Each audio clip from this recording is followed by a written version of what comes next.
Плати, пензии и стипендии. Власта не запира со фалбите за подобрувањето на животниот стандард. Месечните примања на македонските граѓани се покачија, но минимално, ама драстично се зголемија и цените на горивата и основните намирници.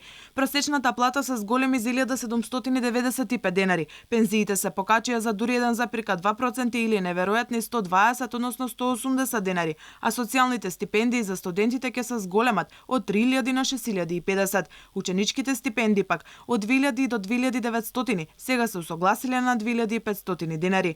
Ако во 2020 година еден македонски граѓанин имал просечна плата од 26422 денари, годинава зима 28217 денари, но ако лани можел со сите средства да си купи 528 литри бензин, годинава може дури 144 литри помалку или само 383 литри, бидејќи цената на бензинот од околу 50 на денари достигнала до 73,5 денари и цената на дизелот се зголемила за дури 17 денари, од 46 стигнала до 63 денари. Па сега македонските граѓани за еден месец може да си обезбедат 126 литри дизел помалку од минатата година.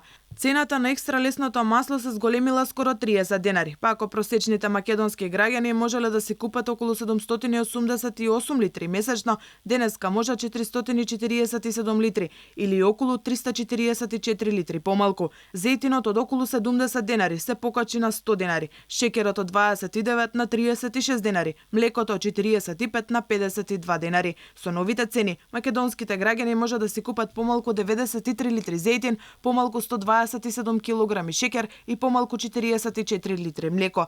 Ниту две минимални плати не се доволни за основните потреби на 4-члено семејство. За да преживее еден месец, едно 4-члено семејство потребни му се најмалку 34.212 денари или 556 евра, покажува последната пресметка на синдикатот представена преку вредноста на минималната синдикална кошничка за јуни оваа година. Од овие пари 14.547 денари се трошоци за храна, 10.800 за сметки и домување, 2.378 за хигиена, 2.508 за превоз, а останатите трошоци се за облека, култура и одржување на здравието. Во споредба со априлската пресметка на синдикатот, животот станал поскап на сите полиња, а вкупната вредност на кошничката во јуни е за 235 денари повисока од онаа во април.